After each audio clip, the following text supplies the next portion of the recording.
talk about idolatry. You know, in the Old Testament, we need to understand that there is the use of two plural nouns for several types of gods. There's Elohim and Elim. You know, back when the biblical writers mention other gods, they're not just meaning idols, objects made by people. They're referring to these gods, these demons, these spiritual, type divine beings. And I'm going to start out reading Deuteronomy 32:17. They sacrificed unto devils, not to God, to gods whom they knew not, to new gods that came newly up, whom your fathers feared not. In the verse, when it says to the demons, the Hebrew word shadim was used, which, really is meaning demons. Later on, when he says to the gods whom they had not known, they used the Elohim, and that's a little different, but it's referencing these guys as, real spiritual beings, but, they're lesser. Of course, they're lesser than, power than God. Okay, now I'm going to read Deuteronomy 17:3. And hath gone and served other gods, and worshipped them, either the sun or moon, or any of the host of heaven, which I have not commanded. Here the Hebrew word Akarim Elohim is describing these heavenly hosts. These are divine beings, and they're referred to as the sons of God. But all these are Elohim, as gods with a little g. Now I'm going to read Psalms 82:6. I have said, ye are gods, and all of you are children of the Most High. Okay, sons of the Most High are referred to as gods. Yeah, that's with the little g. In the Old Testament, the Hebrew text uses the word Elohim to refer to 5 different entities. Even though we don't get the distinction in the English translation, but you got one is Yahweh, then 2 is the divine counsel, which there can be, loyal and disloyal. And 3, the gods of foreign nations. And the 4th one is demons. The 5th one is spirits of dead people. And let's see, there's also angels. Anyway, so you got Yahweh, he's the only true, God. But these other ones are more like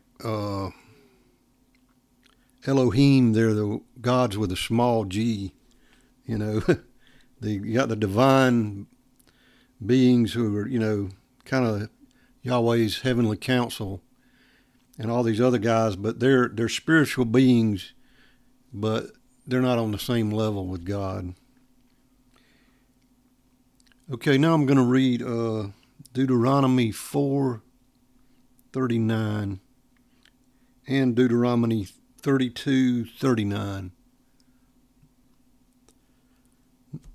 Know therefore this day, and consider it in thine heart, that the Lord, he is God in heaven above, and upon the earth beneath. There is none else.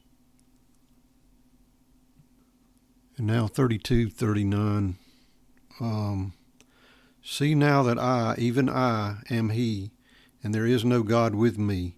I kill, and I make alive. I wound, and I heal. neither is there any that can deliver out of my hand. You know, these two scriptures have been called kind of like denial phrases, you know, saying that there are no other gods, you know, but really what I think it's trying to say is that none compare, you know, God is unique. So here's the thing, all these entities in the Hebrew Bible called Elohim inhabit the non-human realm. They're all in the spiritual world. The spiritual world has ranks and powers. No other Elohim is equal to Yahweh. There is only one Yahweh. So this leads me to my next, topic, idolatry. And, where we start with that one would be Exodus 20, what we call the Ten Commandments. The Hebrew phrase Ashereth Hadaverim, which may be translated kind of loosely 10 words, and it appears in another message connected to the Sinai scene, which is in Exodus 34. The words don't exactly match the ones in Exodus 20. Not exactly, but anyway, there's, those 10 laws, and they can be divided into two groups of 5. And the first 5 focus on the relationship between a person and God. And then the second 5 focus on, like person-to-person relationships, that kind of thing. But I'm going to read Exodus 23 and 4. Thou shalt have no other gods before me. Thou shalt not make unto thee any graven image or any likeness of anything that is in heaven above, or that is in the earth beneath, or that is in the water under the earth. God gave these commandments to Moses, and these are the commands, that cover the idolatry. But it forbids any loyalty or relationship with any other deity besides Yahweh. In verse 4, a divine image forbids worship of any image created. Yahweh did not want to be depicted as other deities were, by means of an idol. Having or creating an image of Jesus is okay, since Jesus is with the Father in heaven. The commandment for idolatry is the first and most serious commandment. But, let's not forget that, about the covenant between Israel and God. I'm going to read Deuteronomy 4:23 and 24. Take heed unto yourselves, lest ye forget the covenant of the Lord your God, which he made with you, and make you a graven image or the likeness of anything which the Lord thy God hath forbidden thee. For the Lord thy God is a consuming fire, even a jealous God. The covenant provides terms for blessing or judgment. The warning to Israel, against disobedience, especially idolatry, when it says jealous God, shows that, that shows that God is unique and is claiming exclusive worship. Idolatry is the most serious law in the covenant. Okay, I was going to talk now a little bit about the prophet Isaiah. He had a lot to say about Israel, breaking their covenant with God. I'm going to start out reading Isaiah 42:8 and 9. I am the Lord, that is my name, and my glory will I not give to another, neither my praise to graven images. Behold, the former things are come to pass, the new things do I declare. before they spring forth, I tell you of them. If you've ever read any of Isaiah, some of the, he sometimes did these poems focusing on what he called the servant of Yahweh. But sometimes he's talking about all of Israel, and sometimes it seems, just to be an individual. Here he turns to Yahweh, Yahweh's superiority over idols. In verse 9, the former things have come, is saying, the things that Yahweh predicted have come true. And this is proof of, his deity. In in chapter 43, Isaiah is emphasizing God's special attention to his chosen people. So I'm going to read Isaiah 43, 10 through 12. Ye are my witnesses, saith the Lord, and my servant whom I have chosen, that ye may know and believe me, and understand that I am he. Before me there was no God formed, neither shall there be after me. I, even I, am the Lord, and beside me there is no Savior. I have declared and have saved, and have shown when there was no strange God among you. Therefore ye are my witnesses, saith the Lord, that I am God. Here the servant is all of Israel. No God was formed before me. That is saying that there was no other before Yahweh. For Israel, the gods of the nations or heavenly hosts were inferior to Yahweh. Idols and false gods could do none of the things as the one true God. Okay, in Isaiah 44, Isaiah goes into this kind of sarcastic tale of an idol maker. He makes statements about how foolish it is, to make idols with your hands. And I want to read Isaiah 44:15 to make a point here. Then shall it be for a man to burn, for he will take thereof and warm himself. Yea, he kindleth it, and he baketh bread. Yea, he maketh a god and worshipeth. He maketh it a graven image and falleth down thereto. When it says bow down to it, the irony is that the same wood used for cooking is used to carve an idol. You're worshiping something that was made by human hands. Here's the point I'm trying to get to. The creation cannot be greater than the Creator. The so-called God wouldn't exist without the human responsible for making it. Well, they may not believe that they were creating a God, but rather, like they were creating an image that represented the God. And then the God's presence would come to it, I guess. But the Old Testament describes God's presence in a kind of a similar way. There was nothing special about the tabernacle until Yahweh's presence came down.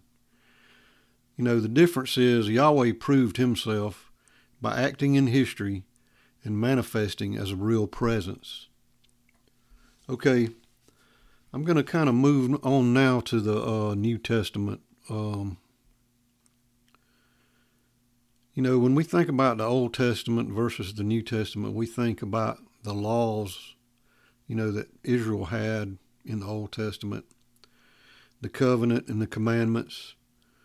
And, since the arrival of Jesus and, the starting of the early church, that kind of thing, it kind of changed, I'm going to read Mark 12:30 and 31. And Jesus answered him, the first of all the commandments is, Hear, O Israel, the Lord our God is one Lord. And thou shalt love the Lord thy God with all thy heart, and with all thy soul, and with all thy mind, and with all thy strength. This is the first commandment. And the second is like, namely this, thou shalt love thy neighbor as thyself. There is none other commandment greater than these. That was actually Mark 12:29 through 31. But a scribe had asked Jesus, what were the greatest commandments? And these were his two. If you think about it, the first command corresponds to the first part of the 10 commandments, our relationship with God. Also, also from the Torah, I want to read Deuteronomy 6:4 through 5. Hear, O Israel, the Lord our God is one Lord, and thou shalt love the Lord thy God with all thine heart, and with all thy soul, and with all thy might. So you see, Jesus had, really quoted the Torah, and he had added one thing to love with, was he added the mind. The mind was for understanding, the heart was for affection, the soul was for desire, and the strength was for power. Then that second part was actually from Leviticus 19:18. I'm going to read that real quick. Thou shalt not avenge nor bear any grudge against the children of thy people, but thou shalt love thy neighbor as thyself. I am the Lord. And, so that was from the Torah. Jesus had, quoted both of these things from the Torah. But that was also the second part. That was from the second part of the 10 Commandments also. Our relationship with other people. That's wild how he lined all that up. This one is for the people to look after themselves, and was important in the early church. Okay, now I'm going to read Luke 16:13. No servant can serve two masters, for either he will hate the one and love the other, or else he will hold to the one and despise the other. Ye cannot serve God and mammon. Jesus, he was saying in this, that was the parable of the unjust steward. And he was saying, that complete love and devotion can be given just to one master. Mammon, it really means wealth or money. But there was also this spirit,